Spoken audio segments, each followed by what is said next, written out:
Yan ang ating mga pagkain. May pansit. Merong pork chop. And guys, nandito kami ngayon sa Mamsar Beach Park. Open beach.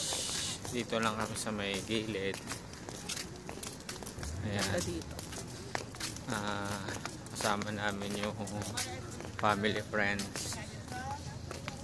At ito is walking area to. Pwede ding mag-set up ng table. Tapos bilog kayo. Ayan. May dala silang pansit at saka pork chop. Kami naman nagdala ng hotdog, pero hindi na siguro maluluto yung hotdog at saka itlog kasi marami naman silang dalang kain.